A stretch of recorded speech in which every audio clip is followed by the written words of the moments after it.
So for those that have been on this channel for a while, you might already know who Gorr the God Butcher is, but for those who don't, I have done videos on him in the past, like Gorr the God Butcher versus Goku Black, which I'm really surprised that Death Battle hasn't stolen from me yet. Anyways, this time around, I will have him face off against the Hakaishin from Universe 7 being Beerus, who although is like a lazy mofo, he is very damn strong. So for this versus battle, we're gonna be answering a couple questions. So is Beerus even capable of holding his own against Gorr, or did he just get butchered like many other gods? Well, let's get into it. Now, before we actually break down the power of both of these characters, first we have to explain who Gorr actually is. Gorr is a character who appeared in a 2013 comic book series called Thor the God of Thunder, and he is by far one of my favorite characters in Marvel Comics due to his ideology, feats, and personality. He is actually the exact opposite of Goku Black because he is a mortal who kills and hates gods, while Black is like a Ningen hating god. So although his contrast as a character is really cool, he actually has a really tragic backstory, as many characters nowadays do in comics anyways. So Gorr grew up on a deserted planet with barely any food or supplies to go around, and even though Gorr and his people were like, hey, let's pray to the gods, they'll give us rainfall, they'll give us food, but that never happened. So, due to that, Gorr lost his wife, his children, and pretty much everyone he cared about. His life put the meaning of it really do be like that to a whole new level, and he did eventually find out that the gods existed, and he noticed something really important. So he was like, okay, the gods do exist, but they don't really care about like the common folk, they don't care about the peasants, the mortals. So out of that rage, he killed his first god and became the God Butcher. So he actually obtained this weapon called the Necro Sword, a weapon that is deadass powerful enough to slay celestial beings, and was actually created by Null, who is the god and the creator of the symbiotes like Venom, Carnage, and Toxin, and all those dudes. So there's a lot of spicy lore. The Necro Sword is basically a super symbiote that is ridiculously powerful. With the power of the Necro Sword, he set out to kill off every single god in existence across many timelines, and he very well showcased that. Over thousands of years, he killed gods of death, war, chaos, torture, poetry, and everything in between. Perhaps even Shaggy himself fell to the God Butcher. Mom, guess what? I made a Shaggy joke. Mom, don't ignore me. Anyways, now let's get into his feats and abilities. Due to the Necro Sword, Gorr went from being like a regular humanoid into a being powerful enough to kill gods that could wrestle black holes, endure supernovas, and far, far crazier stuff. Gorr can also make really powerful minions known as the Berserkers, who although seem like cannon fodder, they are actually really powerful. Even Thor was like, wow, this guard dog or this minion that Gorr has is actually really powerful, and it actually even took him hours to defeat him. Plus, an army of them was actually capable enough to kick old King Thor's ass for hundreds and hundreds of years. They would overwhelm him, knock him out, and then take him back to the throne to do it all over again for hundreds and hundreds of years. So it'd be like, hey, you wanna die? Sorry bro, man, we're gonna have to take you back, let you rehabilitate yourself, and we're gonna kick your ass over and over again. So yeah, Gorr is definitely a really twisted villain that he wanted to make Thor suffer as much as possible, but yeah. So how did Gorr get more powerful? Now you might think, oh, he transformed or he simply trained. No, literally he just grew more powerful through experience and also by killing gods, because that is actually what fuels the weapon to grow in power. You need to feed it god blood. And within the story, Gorr grew in power so much after demanding god blood that he wiped the floor with not one, not two, but 3 Thors at the same time. One of these was old King Thor, who is actually more experienced than Odin. He was actually stated to have wielded the Thor Force far longer than his father wielded the Odin Force, so it is also likely that he is more powerful than his father at this point. But even then, Gorr was like, nah bro, sorry, I'm gonna go ahead and beat the hell out of you real quick. The normal Thor is also crazy powerful, as I have covered in my Thor power scale. He can easily withstand solar system and even galaxy level attacks, and he's also been able to consistently hold his own against Skyfather / God of Destruction level characters and higher like Galactus, Mephisto, and Hela. So yeah, Gorr is pretty overpowered, but just how powerful and fast is he? As usual, we can skill Gorr from Odin, Galactus, and other beings of that caliber who all have multi-galaxy to even multiversal levels of power. For one, Galactus actually once fought against Mephisto in a battle that shook and could have wiped out numerous galaxies, and it was even implied that if they kept fighting, that the universe would also be wiped out. And if you guys didn't know this already, the Marvel Universe, just like the Dragon Ball universe, also has other dimensions and realms within it. So this clearly means that wiping out a living universe is more than just universe busting, but actually multiversal due to all of the dimensions that are within it. So yeah, pretty impressive. Galactus also wiped out many galaxies and put the universe at risk once more when he fought Tyrant, who was very close in power to him. Then we have Odin, who, while weakened, threatened to actually wipe out the living universe in his battle against Seth, another Skyfather. They wiped out galaxies, tore the fabric of the Marvel multiverse, and it was also stated that their fight affected every plane of reality. So yeah, that is crazy levels of power, and Odin was weakened, which makes it even more impressive. And I've covered this one many times already, but Odin also nullified a fire that was covering large parts of the World Tree. The World Tree has 9 realms, which many of us might be acquainted with, and they are implied to be universes, or at the very least, large dimensions with like their own cosmos and time-space continuums.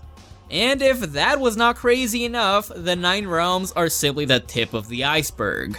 It's actually been stated that there are actually a maybe infinite or a countless amount of realms in the World Tree, and Odin saved all of them. He dealt with multiversal levels of energy in base without like any enchantments or his armor and stuff like that, like his really crazy destroyer armor. So if Gorr was able to defeat a character that is comparable if not more powerful than Odin, that should definitely tell you that Gorr would be a high level like Skyfather. This means that he should clearly have a good chance of taking on Beerus and many other characters within the Dragon Ball verse.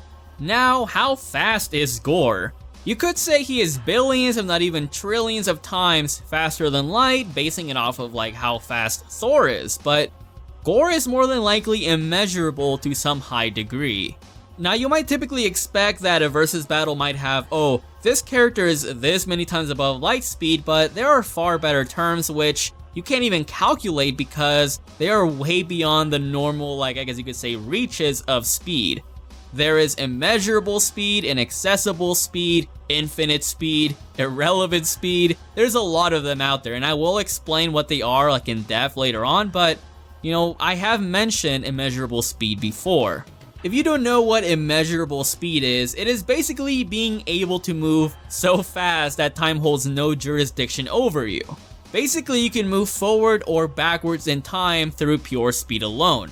However, a character can also be granted immeasurable speed in combat or travel if they consistently beat a character who has that speed. Now, in his earlier runs, Thor actually had this ability with his hammer that allowed him to, well, swing it really fast and, well, he could time travel. He performed a feat where he reached like the edge of the universe instantly, even though he was only going at 2 times the speed of light. Thor did unfortunately lose this ability, but it didn't really matter because he was still able to show off immeasurable combat speed feats many times. The Silver Surfer has shown many feats where he's gone so fast that he can time travel, and he's actually even done it in mid-combat before. Like, he literally time traveled and dumped this guy off on another planet in another timeline. So they can clearly do this in combat before people say, travel speed. You guys know how those people are, but Thor, even though he lost that ability, he could still keep up with people that can do what the Silver Surfer does naturally, so he would clearly have immeasurable combat speed, and since Gorr Bukake like 3 of them, he would have even higher levels of immeasurable speed. Now, how would Beerus fare up against Gorr now that we have actually gone over his speed and also his raw power and durability?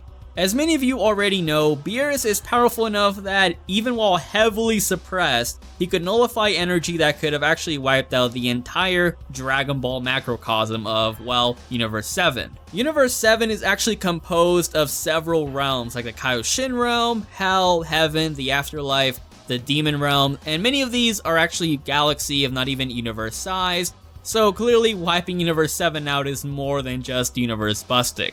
And simply by punching each other, Beerus and Goku also threatened to wipe out Universe 7, and they were heavily suppressed. And obviously Goku and Beerus are far more powerful than what they showed in their first battle. So Beerus can be scaled to being insanely above baseline Universal, at least low to mid Multiversal. Keep this in mind though, it was heavily implied that during the revival of Frieza arc, Goku and Vegeta were able to absorb their, I guess you could say, Super Saiyan God level of power, not the God Ki, into their base form, which is consistent with Beerus stating, oh hey Goku, you got more powerful, you want to try to fight me now? And they're like, nah bro.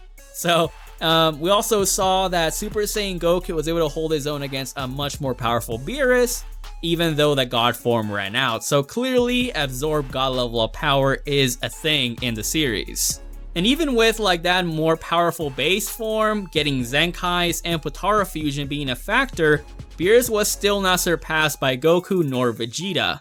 It wasn't until, Ultra Instinct actually appeared that Beerus believed, hey, Goku might have actually surpassed me now.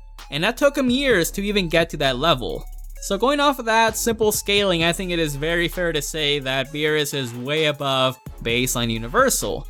And since him and Odin have both nullified multiversal levels of power and have shown very similar feats, then I think they should be very comparable in power as well. But now let's get to the real question, okay? How fast is Beerus really? You can actually get him to being like billions, if not even trillions of times the speed of light, going off of, well, when he caught up to Whis' staff. Now, Whis has actually stated before that, to reach from Beerus' planet to the Earth, it would actually take him about half an hour, give or take. And the thing is, the Earth is on the other side of the universe. It's actually been stated to being like on the end of it. So clearly Whis would be crossing universal distances, and even then Beerus has caught up to him. And someone might say, oh, it is travel speed, but the thing is, in Dragon Ball, combat speed is generally superior to travel speed. And I mean, also think about it, he did the feat like casually, he wasn't even fighting or being serious. I mean, we have seen Beerus serious, or at least implying to be angry. He is not gonna go at his full speed when he's just trying to get food. You guys get what I mean? So yeah, Beerus might be really fast and all with calculations, but he is more than likely much faster than what we can actually, possibly calculate from, because he is more than likely in another category for speed known as inaccessible speed. Yeah, I know I'm giving you a lot of terms, but don't worry guys, as soon as we go down the line, you'll understand it more and more, and it will make more sense. Inaccessible speed is actually a very recent term, and it is basically when you are able to move in a timeless void or when time is at 0. So in the Battle of Gods arc, when we saw Goku and Beerus duking it out, old Kai was like, oh my god, they're so powerful, they're so chatty, but then he was like, wait, if these guys keep fighting, they're gonna like turn this into a vacuum of nothingness. Like there's gonna be nothing left. So that very well implies that, hey, all the matter, all the celestial bodies, all the planets, all the stars are all gonna be wiped out alongside the time and space continuum. So if Beerus and Goku can fight and wipe all this out while heavily suppressed, and they're much more powerful now, they can clearly fight in a timeless void going by that. And this is actually consistent with what happens in the Goku Black arc. So do you guys remember when Zeno was like, yo, I'm gonna go ahead and like Control Alt Delete and like end this task. Like I'm gonna go ahead and erase the whole timeline. I hope you guys don't mind, man. But he did that and Trunks like, shit. But anyways, they go back and for some reason, I mean, they wiped out the timeline, but then Goku and Trunks can go back to it. I mean, I don't know, man. Akira Toriyama is an old man, so we're gonna let it slide. But anyways, putting that aside, where Goku and Trunks defied physics beyond Dragon Ball terms by going back to a timeline where there's no timeline, I mean, that's actually kind of pissing me off, dude. But, I mean, Goku and Trunks were able to clearly move in this timeless void, so that is inaccessible speed right there. And Beerus is clearly far more powerful than Goku and Trunks when they perform this feat, so he would be on a much higher level of inaccessible speed. Unfortunately for the Purple Cat Boyo, inaccessible speed is actually not even close to immeasurable speed. I mean, don't get me wrong, Beerus being that fast is really good, but that's still not even immeasurable because there hasn't been a single character in Dragon Ball Super that has actually been able to time travel through pure speed alone. Like, they typically need a time machine for that. So at this point, you might be thinking, okay, Gorr has the superior speed, durability, and raw power, so how would Beerus even hold his own against him? How would he even pull out a win? Now, there are actually several ways that Beerus can win. For one, Beerus does have the Hakai technique, which erases somebody's existence, like their body and soul are all gone. However, as we know in Dragon Ball, many of these abilities can be countered by literally powering up. So we actually saw Vegeta counter Toppo's Hakai energy when he transformed, and we also saw Goku resist against Sidra's Hakai energy by powering up. So clearly, the Hakai can be countered in a way through raw power. Now, even though Thor does have defenses against soul-based abilities and attacks, that is more so because of his worthiness and good nature of his soul. It isn't because of raw power. So the Hakai could theoretically not even work on Thor, but Gorr is a different story. Gorr might be more powerful and does scale from, Thor's speed and durability, but his physiology is completely different. He is not a god, he is a regular humanoid with a god's weapon, and he clearly does not have the worthy characteristics that, protect Thor from such attacks. And also, Gorr, even though he's a really smart dude, he has this really stupid Goku syndrome. Out of all characters, he had the Goku syndrome, and he lets his guard down over and over again. So one time he was so preoccupied that he got his, arm chopped off by Thor, and then the second time he didn't learn and he got his eye bitten off. So Gorr clearly is really cocky sometimes, and he lets his guard down like an idiot, and Beerus would clearly have an opening there and win from that. Anyways, to conclude, if both characters are at their best and Gorr is not messing around, then I believe he would be able to defeat Beerus with low to mid difficulty. And I mean, let's not forget that he also has his minions, which could very well tire out Beerus and damage him over time, making it a lot easier for Gorr to get the win like that.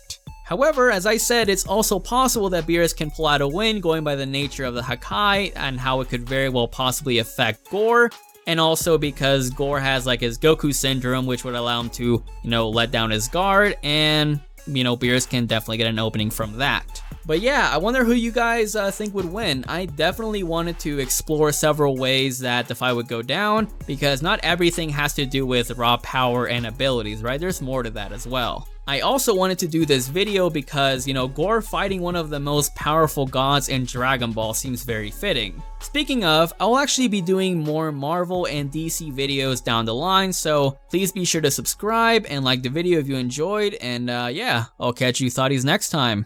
Peace out.